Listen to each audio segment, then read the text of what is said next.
Good morning. Bonjour.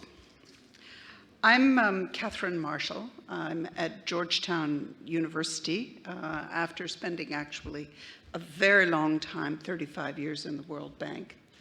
And the reason that I'm involved in these issues, just as background, is that in 1999, when the president of the World Bank launched a dialogue with religious institutions, I was asked to help with that dialogue with the expectation that this would be quite a simple matter because it was simply about dialogue. But in fact, it turned into one of the more controversial issues in the World Bank's landscape at the time, and I was drawn deeper and deeper in, so 20 years later, I'm still doing that. So this morning we will have, I think, a fascinating discussion about the role of religious institutions, religious politics, religious beliefs, religious worldviews in the global issues that we are talking about today.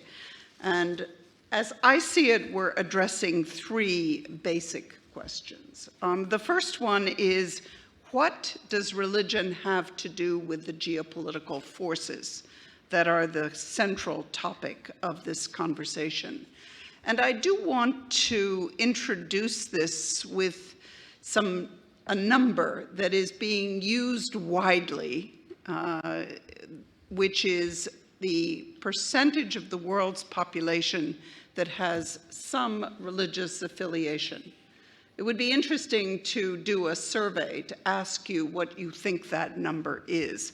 But rather than take that time, I will say it's 84%, which is one of the largest percentages of any kind of affiliation or any kind of characteristic, obviously more than gender, more than anything else. So the meaning of that, of course, is subject to question. What is it that it means? But there is one obvious conclusion, which is that it's very important. It's large and important. And it is also clear that it is a factor that for many years was ignored in international relations. Clearly, people dealing with the subcontinent could not ignore religious factors, but still, it was not part of the training, not part of the ethos. One of my examples is that in the World Bank Library, there was no category for religion. So it was simply not something that people talked about. That changed quite dramatically on 9/11. That was, I think, a major turning point.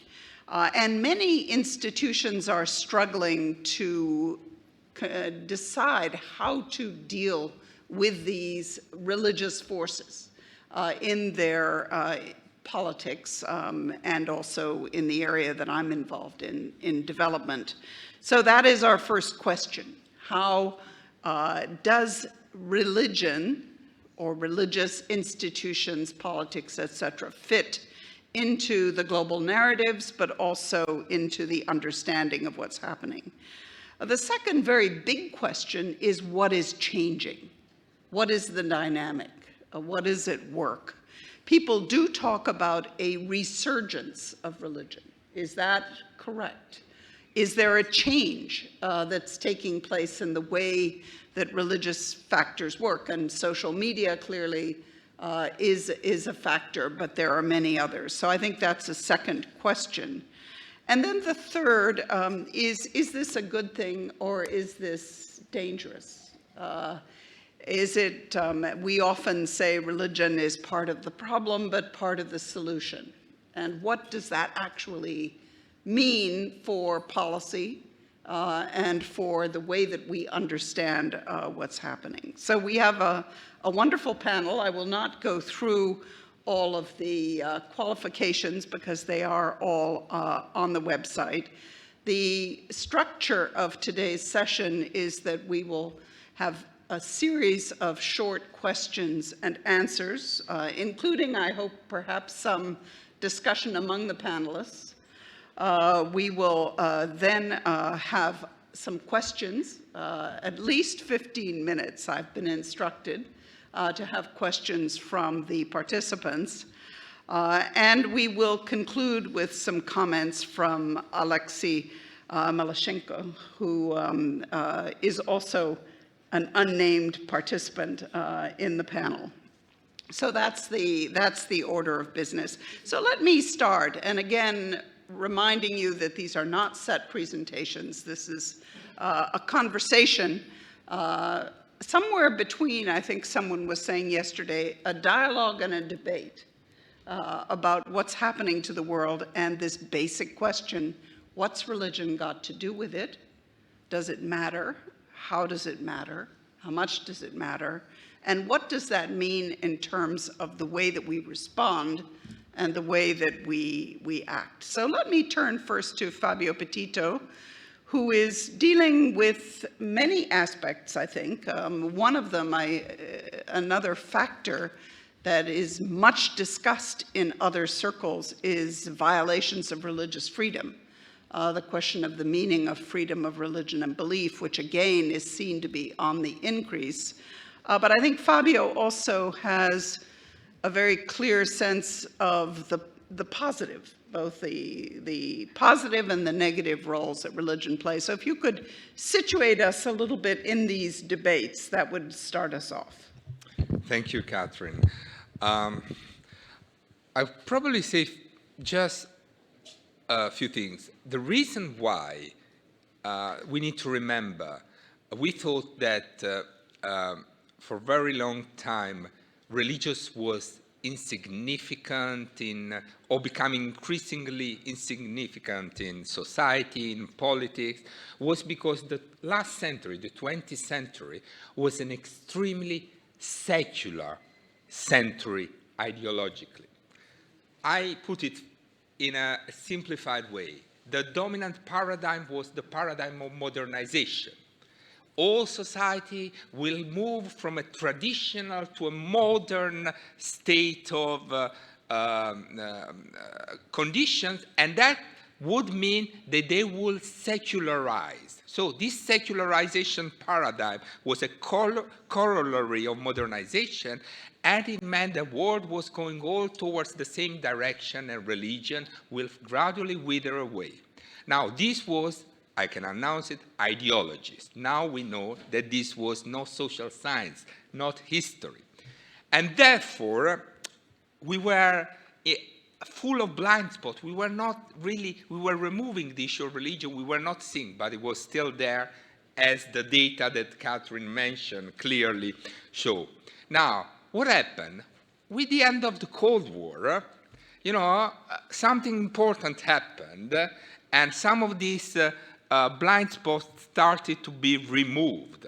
First of all, you could say very well, in the Soviet Union territories, first of all, were removed, and in all the places where actually real socialism and communism was the predominant ideology. Now, so this is a big point I want to start. So therefore, you're right in saying, okay, 9/11 from the perspective of the United States indeed is a shifting point in which the issue of religion, in particular, just one religion, Islam, becomes central to the debate of international relations. But actually, I think a turning point is the end of the Cold War, with these new dynamics emerging. And in fact, let's remember, if we are here trying to promote the dialogue of civilization, it was also because in 1993, Samuel Huntington wrote The Clash of Civilizations, which was also about pointing to this new central role of the politics of identity and religion. He mentioned very explicitly. It was, the re-emergence in the 90s of a form of religious nationalism, the Balkans War. Let's remember, the Yugoslav dissolving itself along religious nationalist lines, and of course, religious terrorism. But, this created this impression that, religion was coming back, and it was a bad news for the international system. It was creating instability, violence, and all sorts of terrorism. Now, and you can say there is a part of truth in that. However, I think now we are in a much more interesting stage of debate in the policy world. Yes, there might be challenges, and religion can be part of the problem sometimes, but actually we are starting to see that religion can also be a very important actor in providing some solutions to the big challenges we face. The violence is one, but climate change, issue of human rights, religious actors can actually, in partners with other actors, government, international organizations, are crucial. Why? Because religion is where the largest part of the real existing communities of people in the world live. These are real communities, and that's very important. And I'll stop here for the time being. Thank you. I think you've situated some of the debates, because there are very lively debates around this subject. But let's turn now to Adnan Aslan, and I think you can help us to address what is one of the most prominent and visible questions, which is the phenomenon of radicalization and the attractions of some of the extremist tendencies, particularly, I think, within Islam, but let's be very clear, we're seeing it within Christianity, Buddhism, Hinduism, and a number of other traditions. So what is causing this? How is it changing? Religions, particularly in my research, Islam is play an important role in process of radicalization of Muslim peoples in the Islamic countries.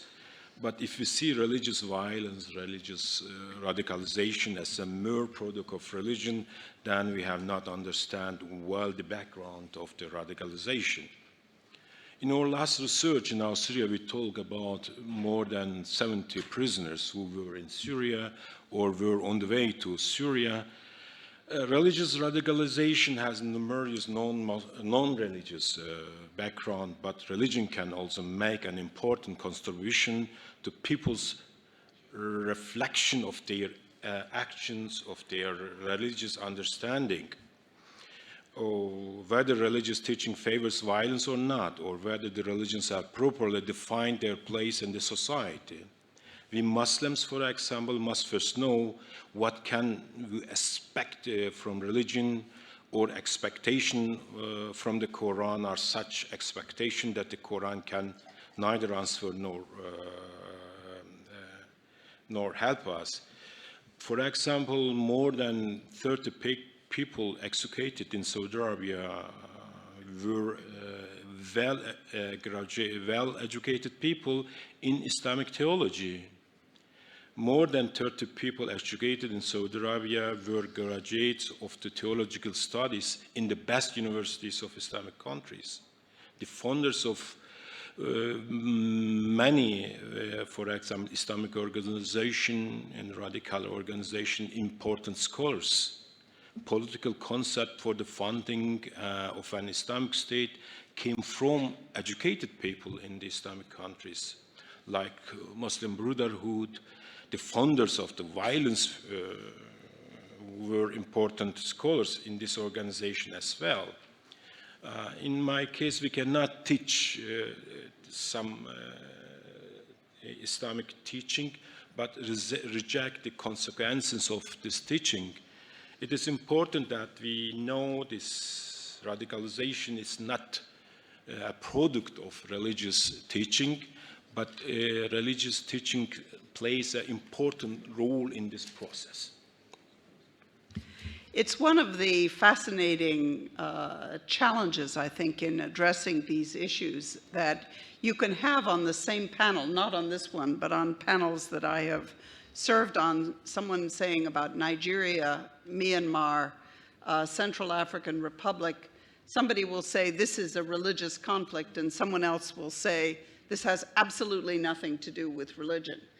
So how we reconcile two seemingly opposite diagnoses is part of the challenge. So turn to Imam Muhammad Bashar Arafat, who has been working in, you said, more than 40 countries, trying to address some of the issues around Islamic teachings in a practical level, day by day in the mosque.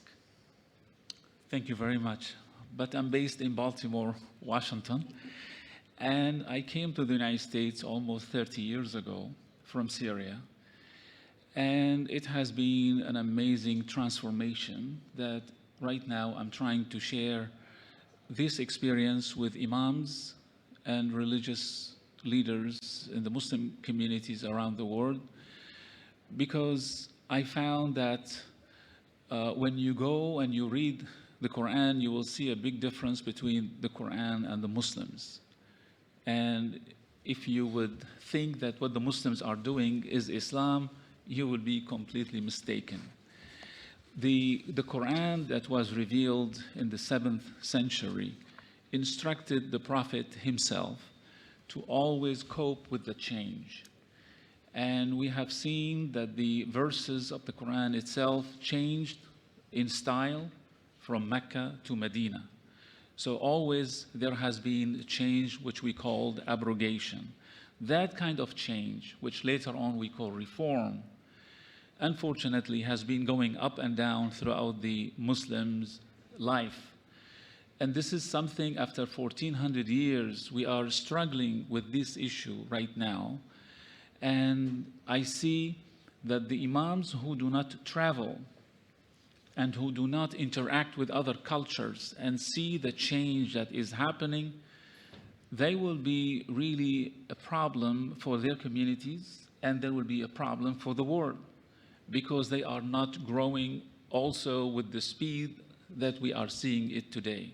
So that's why coming to America and living in a multicultural, multi-religious society, I see that the Quran has been teaching about that 1400 years ago, but it depends whom you are talking to and whether they are having that kind of open-mindedness toward other cultures and other religions. So you will see that the DNA of the teachings of Islam is celebrating diversity and prosperity through diversity. But the past 40 years and the money that has been funded by different countries to spread their own ideology really created a lot of problems today in the West because of the lack of understanding how to deal with diversity and how to deal with different religions. And that's where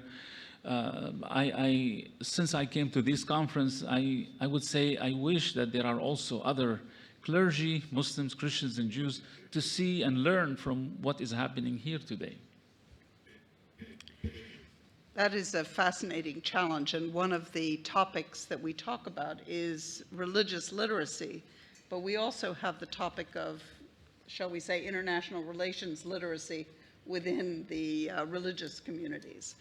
And Tanguy is a specialist particularly on Russia. So perhaps you could give us some sense of what has changed. Fabio gave us the landmark of the transformation that has taken place after the Cold War.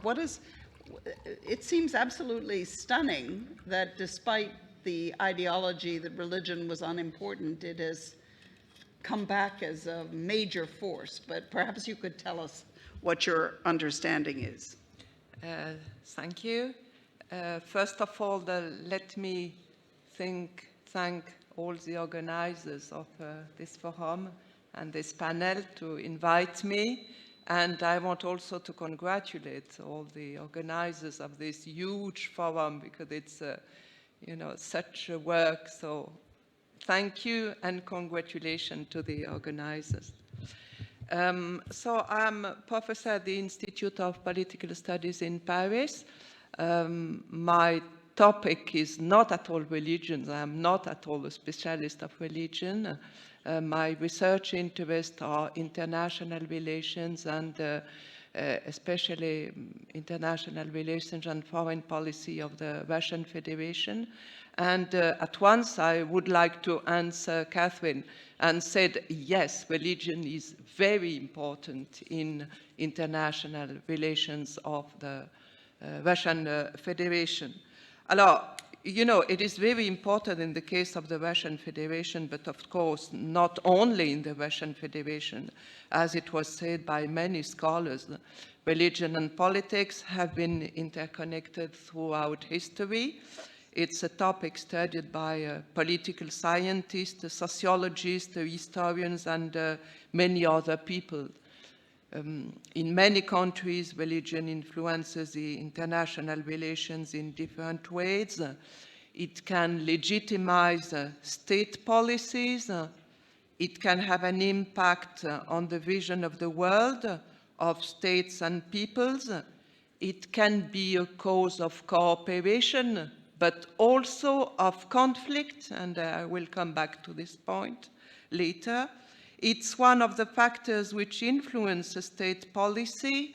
It can be a tool of persuasion. It can be used by the policymakers to get the support of different groups in and outside a country.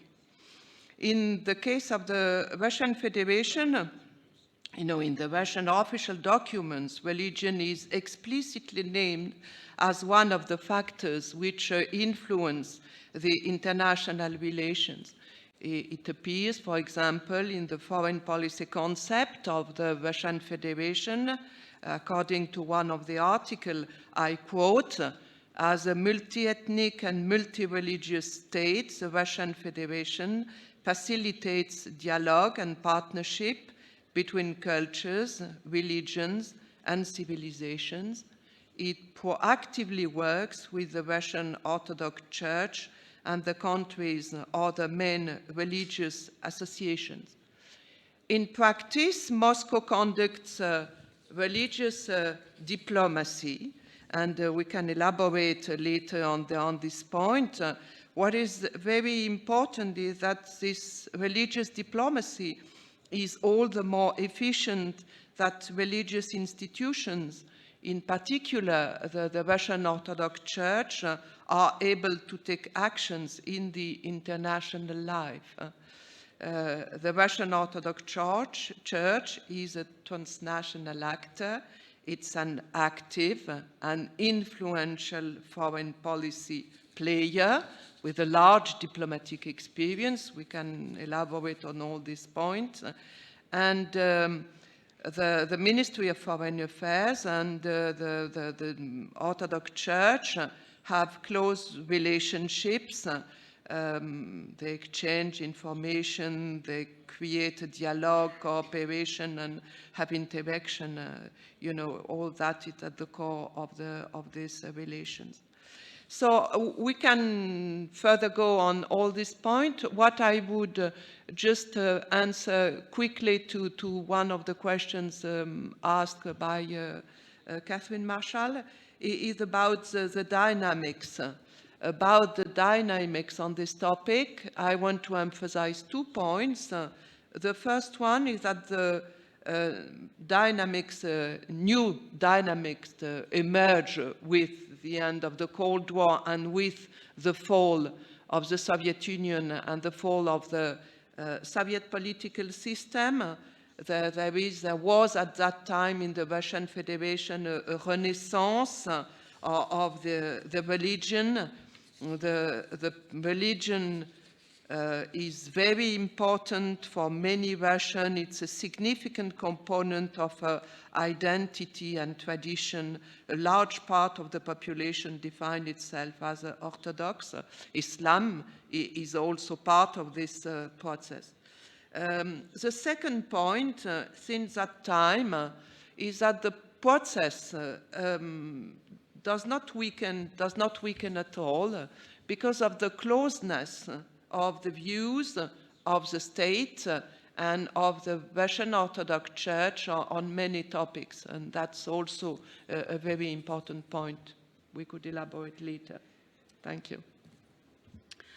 Fabio, one of the changes that we're seeing as a result of increasing awareness of the complexity of religious dynamics is that a number of governments are reflecting on how they engage with religious institutions, whether through offices within the Ministry of Foreign Affairs. And there is a tension in some places, the United States, but I think also even in Germany and other countries, between an understanding of religious engagement and promotion of religious freedom. I'd be interested in what you see. I think you've seen the foreign policy side of it. What are the tendencies that you're seeing? I mean, you're right. This is a very new field. Traditionally, diplomats would not be thinking that had to deal with religion. Now, and especially in the West. I'm talking about Europe and North America. Now, they are told that, they need to understand that religion is an important factor in global politics. They need to understand the religious landscapes of country, religious literacy, and so on. So this is why it's also said, not only because you need to understand, but also because if you want to achieve some of the objectives like stability, peace in Afghanistan, you probably need to engage with some of these religious actors as part of the equation. If you want to promote some human rights, you probably need to bring some of these religious actors on the table together with civil society, because civil society is mostly religious society in many parts of the world.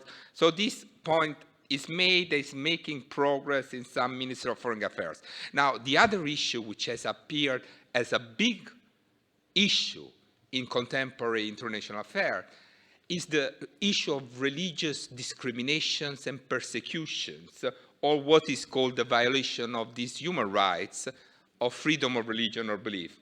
Now, this is becoming a very serious problem. I don't want to go into details, but actually I believe it has also to do with the rise of the civilizational state that we discussed in the first plenary session. Because when, you have the emergence of religion as part of the national identity, what is the religious minority starts to have more problems. And I mean, you see this in India nowadays, where the situation of freedom of religion or belief is becoming more and more problematic. You see in China, where it is a disaster, not only for for all religious traditions, from the Muslim, the Uyghur, from the Christian, the Protestant, the Catholics, it's a complete. And you have problems in Europe, you have problems in the Russian federations, which are very serious. Now, this is posing the problem. What we need to do, because this, can take very awful kind of human rights violation. And, politicians, policymakers are asking the question, what can we do? And here there is also another aspect which I don't want to. Unfortunately, this is very important in the United States, because the United States religious freedom is the First Amendment. And so this project a cultural war, which is an American cultural war, I would argue, globally. And so the conservatives seems to be doing religious freedom, the progressives seems to do religious engagement, but this is something which I really think is nonsense, frankly, and very American, and I don't have much time for it. But I think it is, again, to put the different narratives on the table. There is a narrative that roughly 80% of the world's population lives in situations where there is persecution and violations of human rights on the basis of religion. Of course, I didn't mention the Middle East. That's, of course, another major problem. Yeah. So I think we should turn now, this question was really about how governments are dealing, and we should also add the United Nations, which has been, in a sense, struggling for many decades with how to take religion into account. But there is also, in the religious world and the academic, so perhaps both Imam and Ednan can address the questions of what is the significance of dialogue, and what is happening, and what do you think are some of the solutions? Okay, you like me? I can say some things was Imam Muhammad told to us. It is the reality we are talking about it. Violence has no place in Quran, for example. But it is not the reality of Quran. Quran is a part of peace. It is the reality. But if we say we have no violence in Quran, it is not reality too. It is my goal that we talk about it, if we have violence on Quran or not. For example, I give some example. We have differently radical organization in the Islamic world. The founders of this organization are well-educated people from the Islamic theology. First step, I think, for the internationality of Islam, that we clear what is Islam, what kind of Islam we want to present for the world, to the world. It is a big challenge for the Islamic community, I think. I am missing at the Islamic University, in the Islamic world, that we are not ready to reflect of Islamic teaching. From my perspective, we have violence in Quran. We have violence in Sunnah. We have violence in Islamic teaching. We have to talk about it. After this first step, we can talk about internationality of Islam. How can we deal with dialogue? We need, in our first step, inner Islamic dialogue. What is our understanding from Islam? What kind of Islam we want to present to the world? Thank you very much. So you have this, but I just would like to follow up on what you have mentioned, and then if we have time, we'll come to this. But in almost 2012, 13, Obama administration started the Office of Religion and Global Engagement. And I remember visiting the head of that office, Sean Casey, if you remember. And he was telling me that almost a lot of people at the State Department will come to him and appreciate that finally they had this office. And another would say, like, why we have this office here? Plus, he would say when he went to meet with the Palestinian Authority, and Abbas, and they will tell him, thank you for coming. We have been waiting for you for 40 years. That shows you the importance of religion within political conflicts and understanding, in the Middle East and the whole issues. But from my experience also traveling through the Office of Public Diplomacy with the State Department, speaking about Islam in America, diversity in America, interfaith in America, I have seen these Muslim institutions in different regions in Africa or in the Middle East or in Central Asia or Southeast Asia are really struggling with so many issues, and they see that the perspective of Muslims in America is needed for them in order to be able to apply this religion and development in their own institutions. And especially then when you are talking about violence of some of the verses in the Quran and also in the Sunnah, without bringing these historic events and why this happened, and why also at the same time there are verses completely different than this, because some people would come to me and say, how come your Quran is saying that do not take Christians and Jews as friends? And I would say, excuse me, that's not what the Quran is saying. That's what the translation of the copy you have of the Quran is saying, because the Arabic says something completely different. The Arabic, also other verses, is telling me that I'm allowed to marry a Christian or a Jewish lady, the people of the book. So how I'm going to live with a wife and have children if the Quran also is telling me to hate them? So this is really, there are so many factors today that need to be clarified. That's why conferences like this, and then interacting with others, and then talking about diversity, and then remembering that spirituality has to be mixed with diversity, because if you don't have spirituality, then you are just talking about diversity. But the spiritual factor is so much important. That's why today we are not talking about interfaith dialogue, but also talking about interspiritual dialogue in order to bring the spiritual factor in the mix and the spiritual factor in foreign policy.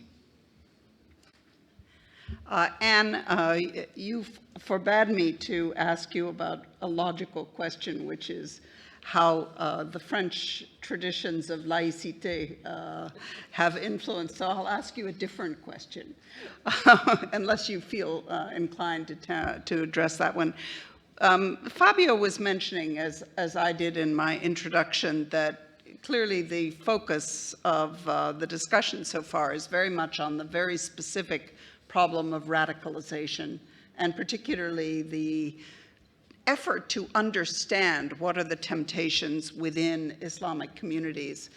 But there are many other issues that involve religious traditions, some of them what one might call very progressive and some of them not. I'm interested in any reaction to what people have referred to as the unholy alliances, which we're seeing, for example, within the United Nations context of different religious communities, evangelical, Muslim, the Catholic Church, etc., that are concerned particularly about what they see as degradations of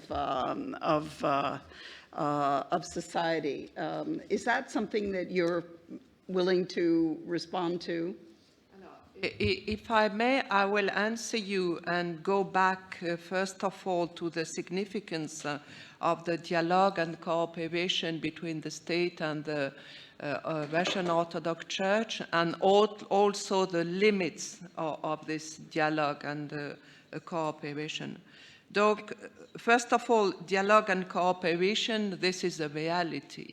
The state and the church, the Russian Orthodox Church in the Russian Federation have close relationships. They support each other. The Russian Orthodox Church supports Russian diplomacy in many fields. The Russian government often supports the church positions. The church sometimes appears as representative of Russia or serves as an additional diplomatic channel. It supports state initiatives within international organizations. This support is very important because it legitimates Russian actions. And the role of religion is all the more significant than in many topics with a convergence of interests and of policies of the Russian state and the Russian Orthodox Church. They have common views on international relations. They share criticism of the unipolar world. They share views on multipolarity. They share the same vision of Russia as one of the great global power with its own unique civilization, identity, and culture.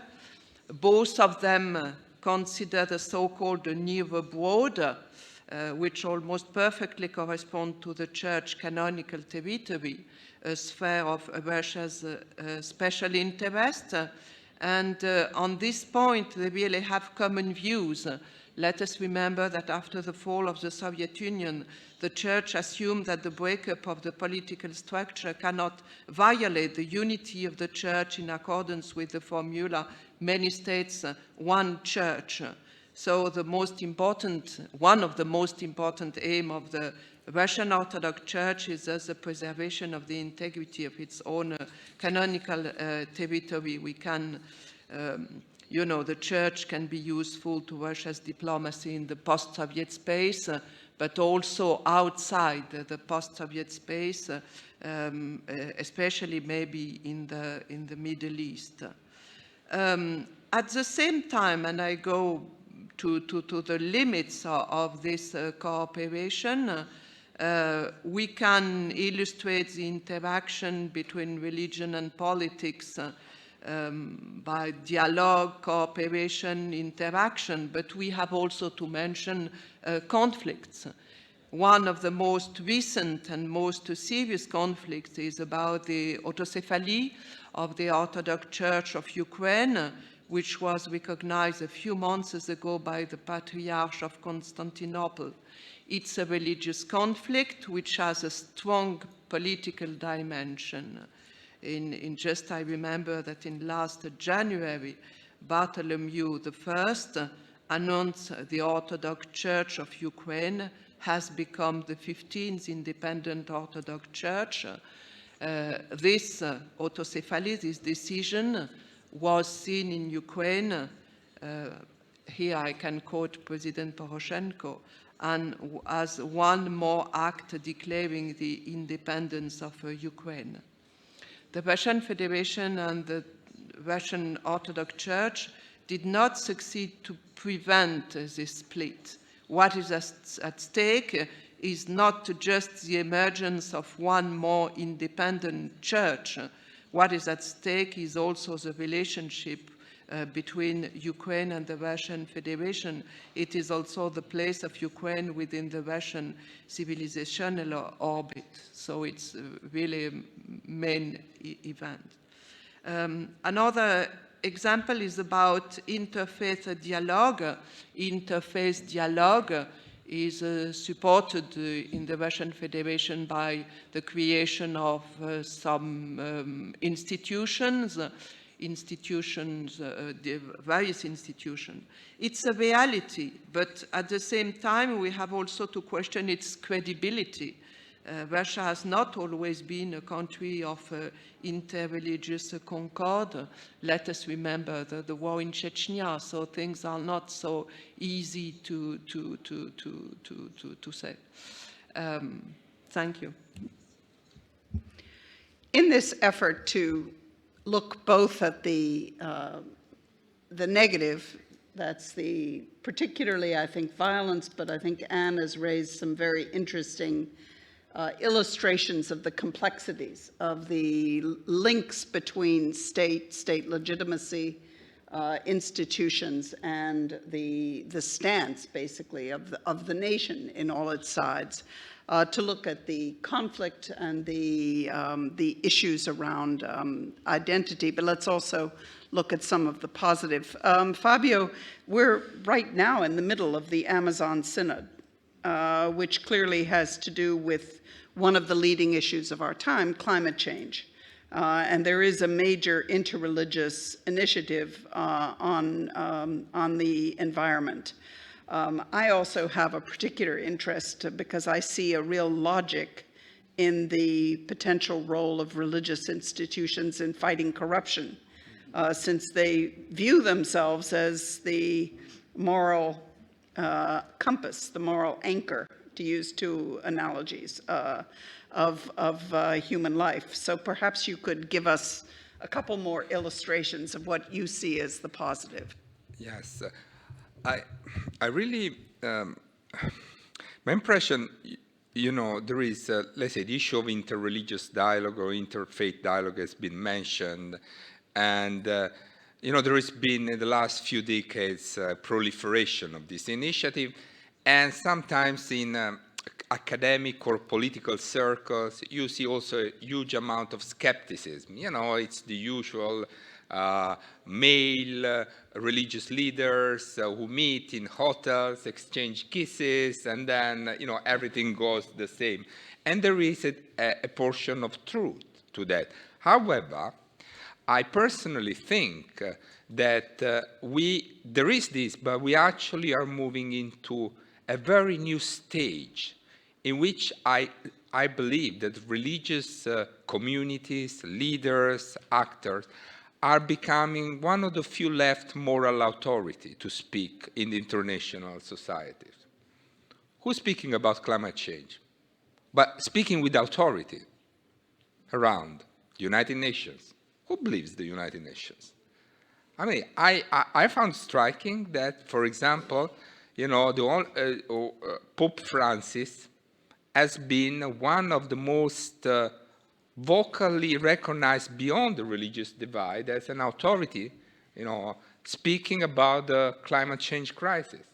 So this is an example, but to say actually that I think we are entering an era where there is a responsibilities on religious leaders to act as moral, political consciousness.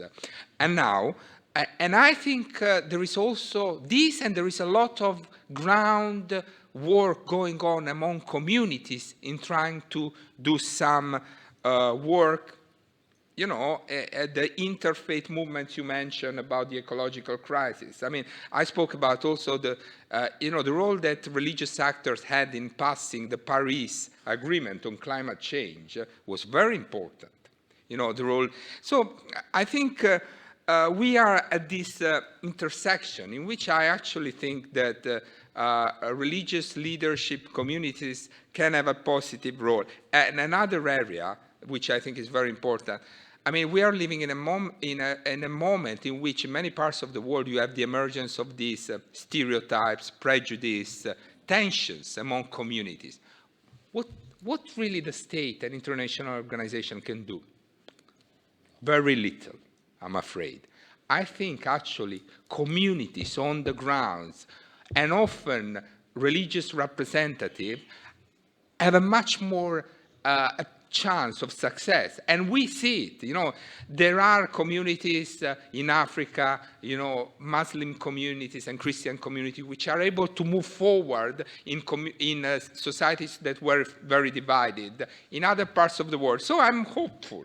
I mean, that actually we can have a new unexpected role of religious actor in dealing with some of the big challenges. Can be environmental, can be human rights, can be peace building. I'm not saying it's unproblematic, but there are signs that actually they also need to do it, because of the one, my view is that no one else is going to do it.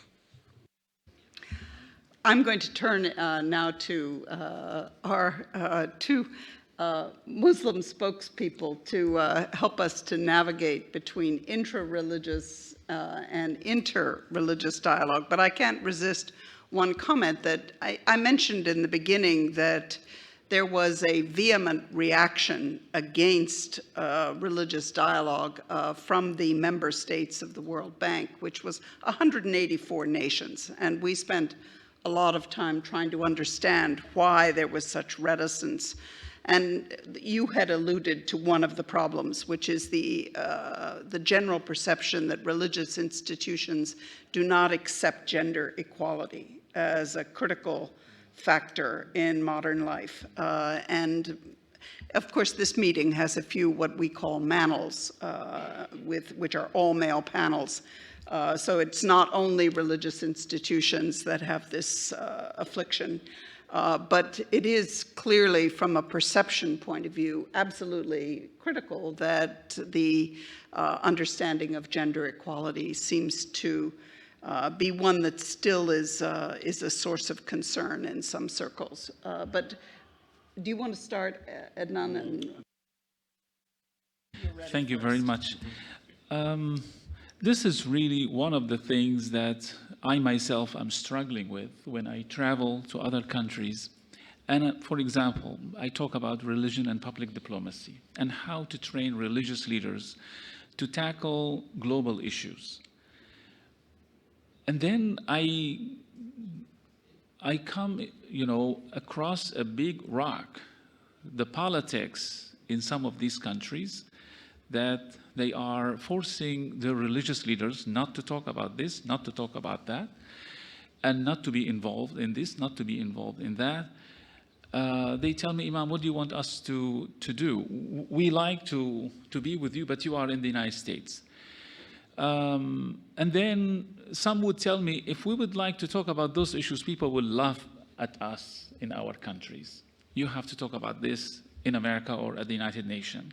And then in the United Nations or in these global organizations, religious leaders are not, really invited in good numbers in order to educate their people back home and in these countries. So that's where I really feel today that these kind of issues, like yesterday when they were talking about entrepreneurships and economy in the plenary session here, I asked the question at the end, have you addressed that issue with religious leaders also? Because there is a difference between you talk about it and imams talk about it on Friday in their sermons. And people talk about also priests in their sermons on Sundays. So this is very important to engage the religious leaders in these dialogues and then explain it to them. Because I graduated from the Islamic seminary in Damascus, Syria, but I have never taken one course about diversity. I have never taken one course about what are the issues you are going to face in case you became imam in America, or in case you became imam in France, or in case you became imam in Germany. What are the issues in Europe? And the differences between this country and that country. In America, the differences between the North and the South. So there are issues which that's why I would now, I started this program in Baltimore, in the Baltimore, Washington area to train clergy, Muslims and Christians and others, how to understand these global issues and how to make an impact and how to also be in touch with politicians to make their voice heard and to make trainings in other countries. Good. Do you know? Teaching trainings program for the imam in Europe. We have differently program in Germany and Austria. We tried to understand in our context, in a European context. But from my understanding, the Muslims have a lot to do in inner Islamic dialogue, to know what kind of religion which we want to present. But it is a reality that the religions are the bearers of cultural values and tradition, and those can present essential element of cultural identity, but also because they play a decisive role in the justification and legitimization of violence or peace in their own religion. From my perspective, religion can be a bridge between the cultures. Religions are really as actors in intercultural understanding, and religions are actors of concrete conflict transformation.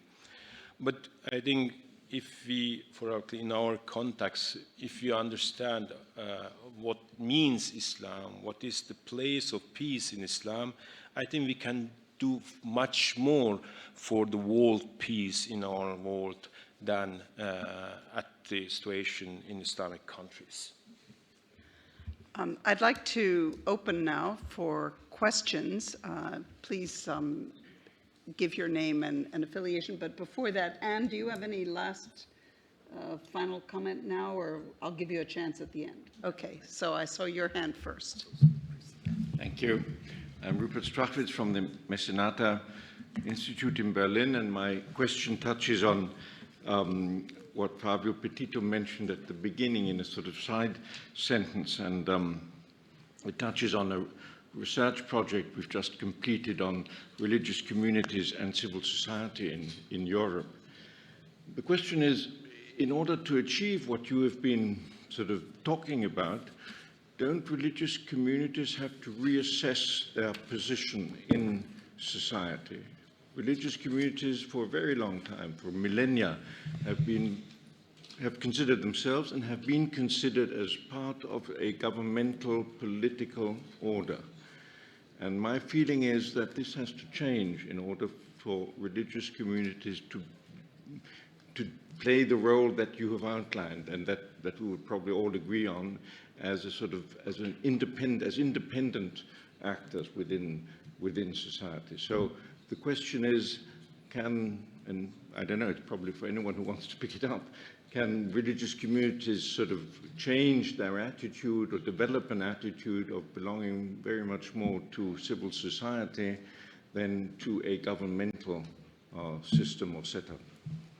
I'll direct that to Fabio, since you implied, but I would add to that whether, given the diversity of religious communities and institutions and traditions, whether some common model is even something one could contemplate. I think that's a very good question.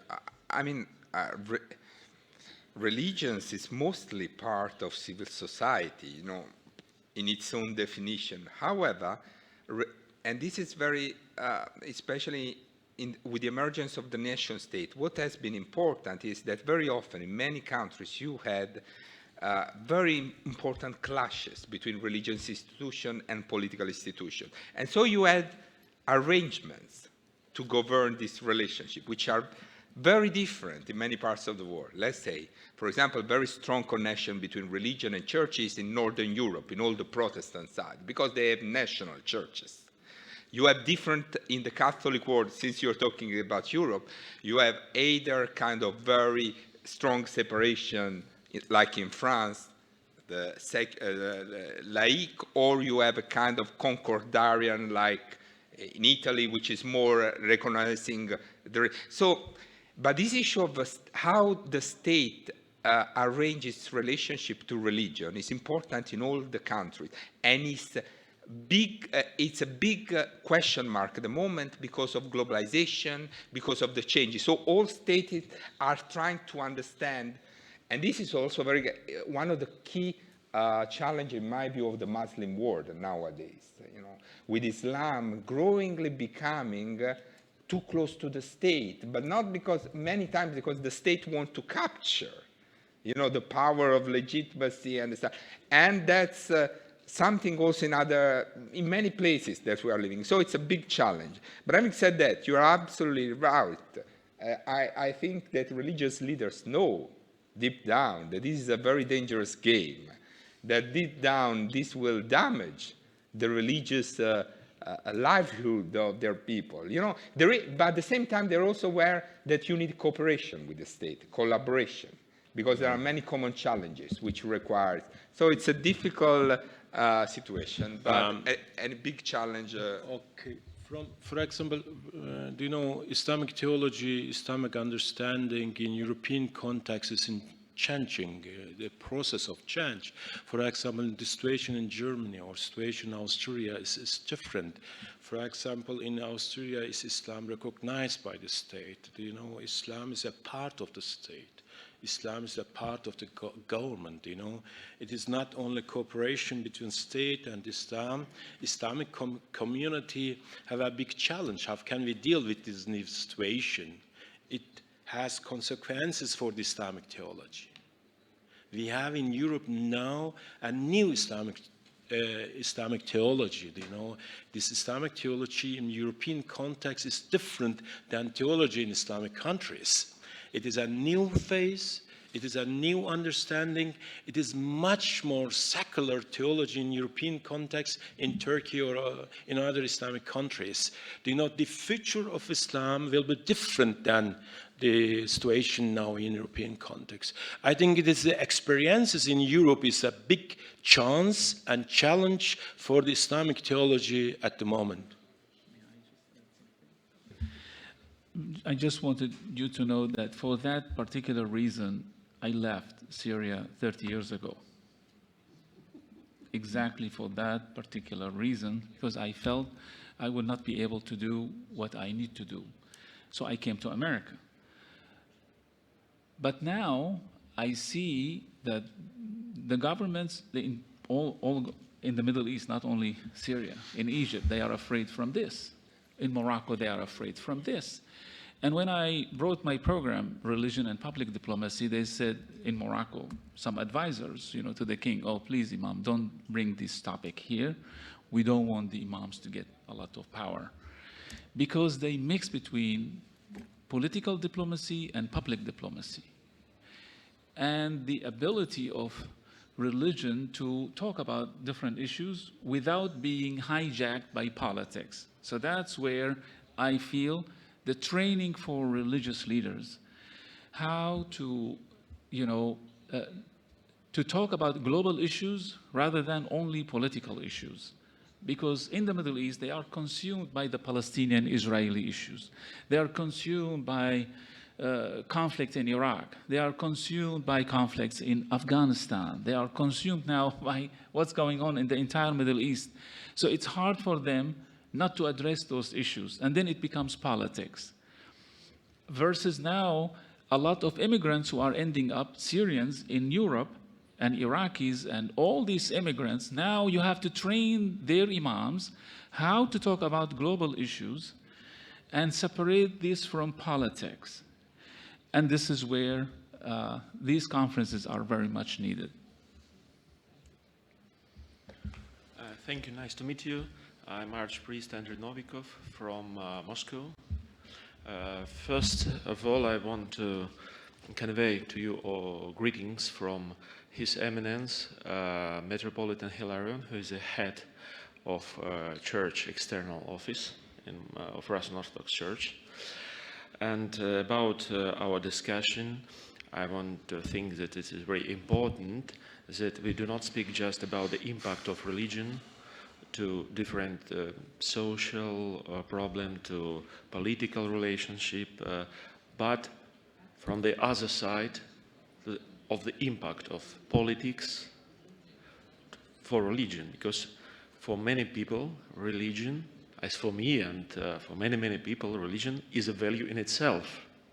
So how the outer political world influence religion, and it was very important that you mentioned Ukrainian factor, Ukrainian situation, because we can see by the way, like one of the global powers using Greek church to destroy the unity of the Orthodox churches.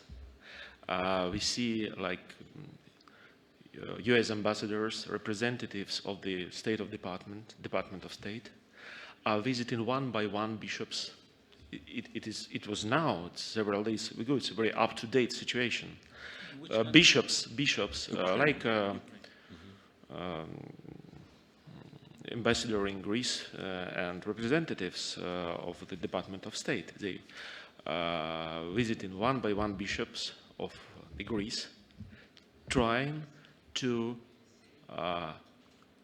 convince or even to force them to support one of the side of the conflict, Ukrainian schismatics. By the way, they are not the largest church, Orthodox Church in Ukraine. The largest part of the Orthodox are members of Ukrainian Orthodox Church in borders of Russian Church. They are quite a little community, and the largest part of this community is situated in Western Ukraine. So we see how the Department of State officially supported the proclamation of new Ukrainian church by Patriarch Bartholomew of Constantinople. So I think that will lead for the Greek church, if it support this, to become not a global factor, but without Russian church, the Greek Orthodox, I think, may become a part of so-called Balkanization process. It will make Orthodox factor in the world, not a global factor, but a very local factor. And the Ukrainian problem is a problem that has a very great, not just from Ukrainian side political influence, political impact from the part of global powers. And this situation with Ukrainian schisma, with recognition of the schisma of some part of Orthodox churches, will lead to a very bad consequences for all Orthodox church in the world. This is my opinion and my grief and my warning. Well, thank you very much for that clarification. Anne, do you want to comment at this point? Or Maybe if we have time, we could go back to another of the question you asked at the beginning of the panel about, you know, is religion, is politics and religion part of the solution or part of the problem?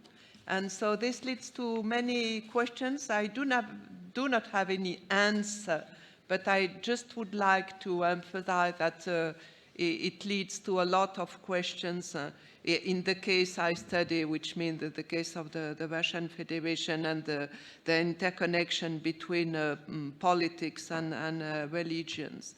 If I look at the Middle East, and you know, this example is also leads to Alexei Malashenko's position in a few minutes. If we look at the Russian policy in the Middle East, the link between the church and the state legitimizes the Russian policy in the Middle East for at least two reasons. This policy is closely connected with the promotion of the Russian identity, the Russian state's identity as a unique civilization that conciliates Islam and Christianity. And the second point is that the Russian policy is also connected with Moscow's image as protector of Middle Eastern Christians, les chrétiens d'Orient.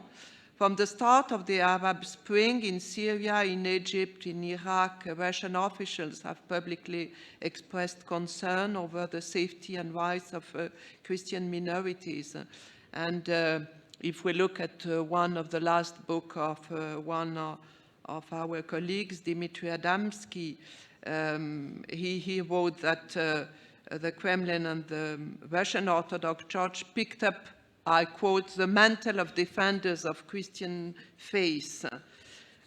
So this could lead to the question about the role of religion in Moscow's decision to intervene in Syria. does religion has an impact on the decision of the Russian Federation to intervene in Syria? I do not have any answer to this question. But I can say that on this question, there are several, we can find several answers. Some saw it as a smokescreen for Moscow's expansionism. Some other one see, expressed what they qualified as a just war. Can we qualify the Russian intervention in Syria as a just war? I think that Patriarch Kirill even dubbed the operation in Syria, I quote, a holy war. What does that mean? Is it part of the solution or part of the problem? At the same time, maybe the Russian Federation protected the Eastern Christians, but at the same time, we cannot forget that hundreds of thousands of people were killed. So that is to emphasize the complexity of the issue. I think in some ways we're just getting started, but the clock is ticking, and I see 3 questions on this side. So let's hear what your questions are, and then give each panelist a chance, and then we'll turn to Alexei. So you were the first. Yes. First that I saw. Yeah, I'm Alphonse, Member of Parliament from India. I'm a former member of the Union Cabinet. I was Tourism Minister of India. Well, there are stereotypes which I see about India which is being propagated. In fact, I also heard one of the panelists mention India as an area of conflict. I'm a Christian, and I was a member of the cabinet in India. We have the oldest Christianity in the world. 52 AD, St. Thomas came to India. And 18% of Kerala, which is one of the states in India, is Christian. We have the second largest Muslim population in the world after Indonesia. We have lived 2,000 years in peace. Now, to paint India as an area of conflict, I think is extremely unfair. There's never been a persecution of Christians in India. Like when the Modi government was coming to power in 2014, there was so much of propaganda saying, if Modi comes to power, Christians will be beaten up, churches will be burned. Not one Christian has been beaten up, not one church burned in India. I can put it on record. Now, Muslims, they have lived in India peacefully. In fact, the first mosque outside Saudi Arabia was set up in Kerala, in India. They live peacefully. Now, the Prime Minister has made it very clear, this country belongs to everybody. You have the right to practice. It's my job to ensure that you are protected. If you pick up isolated incidents from a country with 1.3 billion population and try to picture stereotypes and say, India is an area of conflict, I think extremely unfair. I read in one of the newspapers that for the first time in the United States of America, there was 1 week in which there was no rifle killings. Do we sit down and say America is a country of lunatics? Now, if you have one isolated incident, do we say India is an area of conflict? I really think all these are stereotypes which need to be completely thought about, rectified. I think these are not right. Now, if there is a danger to the dignity of women, we shall legislate. We abolish the triple talaq. Last month, we shall, when dignity of women are involved. Yes, we shall. And when a small fraction of our Muslim community live in a state of Kashmir, and if they claim a constitutional status and say, sorry, we shall not accept Indian constitution, that's a small fraction of the Muslim community. We have enacted a law which says, oh, sorry, Kashmir is part of India, and 2 families were stealing all the money which was given to the people of Kashmir, and they were living in perpetual poverty. And India said, sorry, it's a temporary provision. Kashmir is very much part of India. Now, to paint a stereotype and say, it's an area of conflict, I think it's completely wrong. Let me place it on record. Yes? No, in a minute, because we're almost at the end. Yes. No, go ahead. Спасибо большое за гендерное равенство, что я могу тоже задать вопрос. Савинова Ольга, профессор, руководитель кафедры журналистики, Нижегородский государственный университет имени Лобачевского. Мне хотелось бы особенно подчеркнуть, что в выступлении уважаемого имама Башара Арафата неоднократно говорилось о поиске механизма диалога в межрелигиозном сотрудничестве. И согласитесь, что сегодня огромную роль в этом диалоге играют средства массовой информации. Мы анализировали, кафедра нашей журналистики анализировала религиозные издания, и я должна сказать, что сегодня в информационном пространстве религиозные СМИ занимают очень большое влияние. И анализ показывает, что наши духовные лидеры выступают очень часто ньюсмейкерами, что сегодня у нас религиозные издания ведут диалог по всем актуальным вопросам, которые волнуют общество. Но вот межконфессиональный диалог, мне кажется, здесь достаточно слабо развивается. У меня вопрос в связи с этим к уважаемому спикеру и к уважаемому имаму Башару Арафату. Как вы считаете, вправе ли мы требовать или просить, или ожидать, чтобы в религиозных СМИ был межконфессиональный диалог? И если да, то какие ваши рекомендации? Спасибо.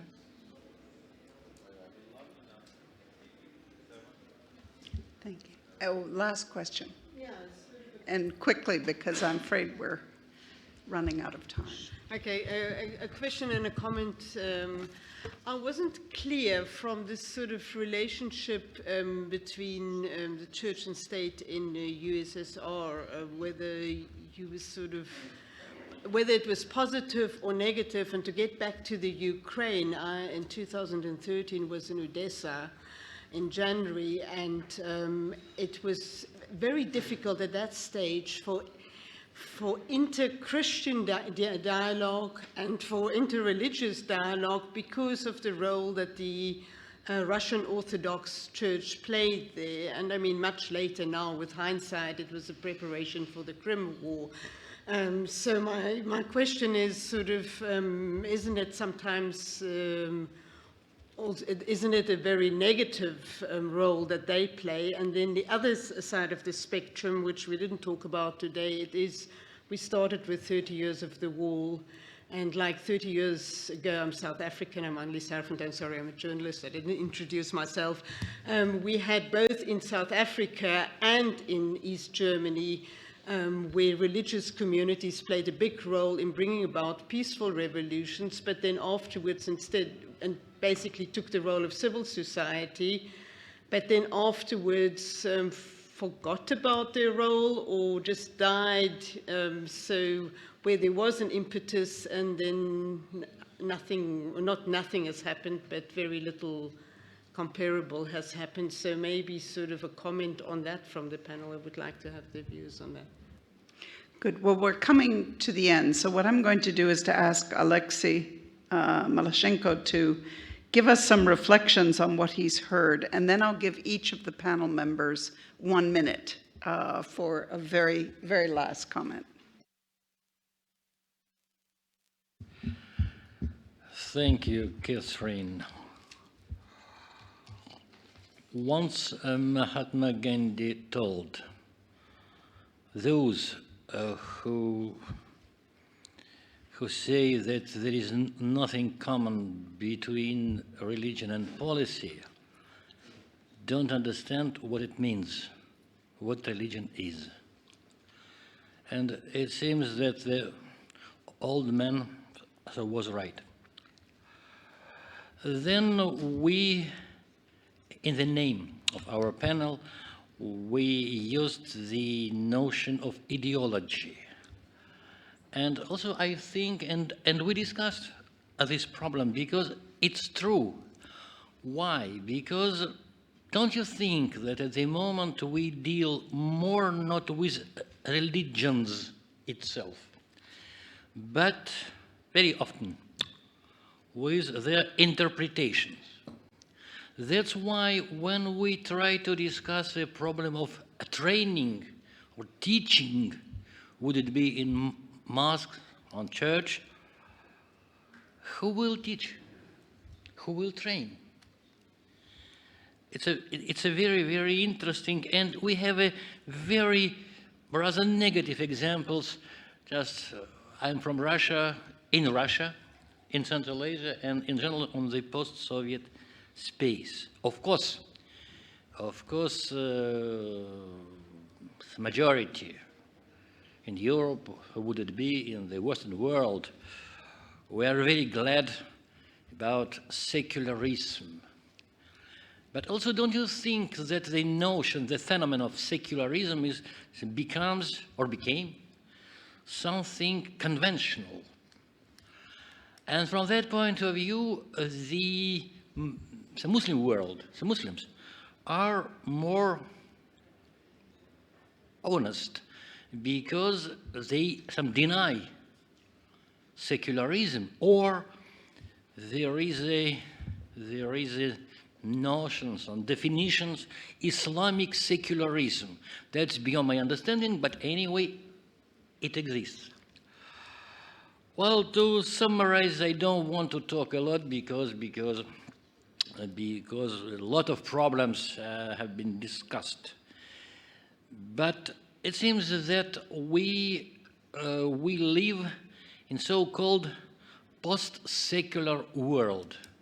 I don't insist, anyway, because there are different opinions.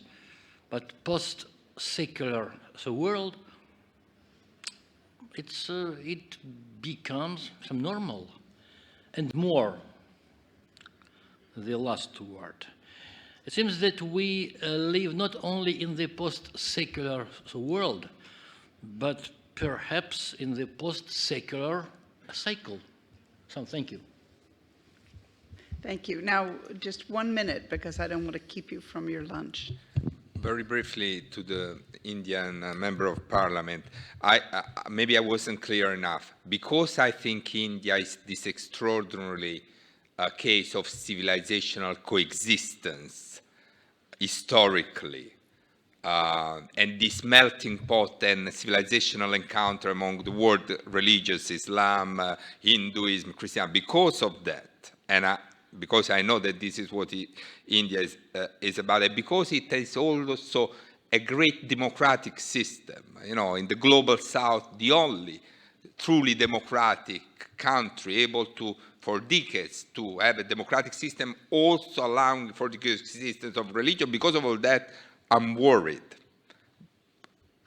of some of the problems that have been emerging, and I'm very surprised that you don't mention about things with the Christians, and it's enough you speak with the Christian communities, both Protestant and Catholics, to know that they are not at the moment thinking that they are in a very good position. I mean, there are laws that have been introduced, the anti-conversion laws in many states of India, that are very worrying, because, you know, what is passing is the message, if you are really an Indian, deep down you need to be a Hindu. So, you know, I know that, but this is the problem with some trends of the BJP. We know that. So, you know, I think that's what I wanted to point. Just close. One point I want to say, I mean, and for me, the big challenge is that we need to avoid either the instrumentalization of religion by politics and the state, but on the other hand, the religionization of politics, because it's an interest of religion to be close to politics. We need that religion finds this role which is its prophetic voice, to speak for the common good of its people. And that needs to avoid these two extremisms, the instrumentalization and the politicization. Good. Imam, and if someone could comment on the media issue, I think that would be. And that's where I was going to answer you about the issue of the media that cater to religious groups. Definitely, they should be part of that kind of training. And when I'm saying training, just also to respond to my brother over there, this is, from my experience, what I have seen lacking today for clergy to have constant access to forums like this or conferences that help them to see the change that is happening around the world. Because again, there is a difference between the word of God and what the people are doing. God wants us to be together. God wants us to know each other. God wants us to have compassion toward one another. But the issue is when people, stay to themselves, then they think they are the best, they are the better, and they give themselves license to hate or to kill. And that's what we are seeing today, whether it is from Muslims or Christians or Jews or Hindu or Buddhist. And we are seeing that around the world. These shootings that is happening in the mosques, in the churches, in the synagogues, and the last one we have seen in Germany just a few days ago, that is an alarming signal for all of us that this kind of mentality has to be stopped. We are seeing it now in the US and making pressure on politicians, this kind of evangelical movement. This is the same thing of Muslim extremists. To me, this is Christian Taliban. We have Muslim Taliban, we have Christian Taliban, we have Jewish Taliban, we have Hindu Taliban, we have Buddhist Taliban, if you want to talk about closeness. Unless you share with the people in conferences like this the importance of knowing the other and partnering with the other, we are going to have more and more shootings and more killing. And we don't want that, because the word of God is love and compassion and peace.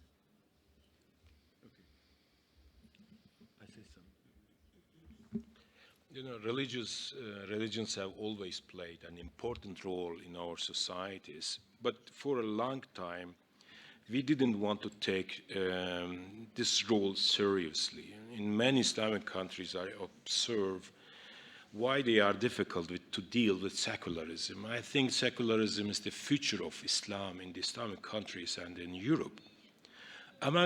Among the other things, because the societies have never seriously dealt with the position of the religion in the Islamic societies. In Europe, we have same problem in the Islamic communities. Islamic communities know a lot about their rights in a secular society. If you try to ask them about their responsibility for the democracy in European societies, they have a lot of difficulties with the term of secularism in European context too. It is, I think, it is really very big task for the Islamic society to reflect their own position in a secular society. In the Islamic countries, we have another problem. Either they rejected everything or forbade the religious debates, or you have not to say about it. It is the situation. I think it is the same problem in India, I think, too. We need open debate about the situation of religions in our society. If you want a little bit enlightenment will not solve all of the problems, but we will understand what is the problems in our societies. Thank you. I will be very short. My job as a researcher is not to say if something is positive or negative. My job is to analyze phenomena and to see what's going on. What I can say that I observed that some issues became politicized. It was the case, for example, in Ukraine, about this split I talked about, I mentioned. The politizations of the religious issue in Ukraine was very important because it has been one more component of the conflict which has developed between Ukraine and the Russian Federation. I would just add that separation between the state and the church, as it is, for example, in France, seems to be a very important point because it's a factor of stability. Well, thank you all very much for your patience, and I'm not going to try to summarize except with maybe two comments. One is it's complicated, and the second is that we need more debate. that this is a topic that I think deserves much more attention. So please thank these wonderful panelists and all of you for your patience. Well done.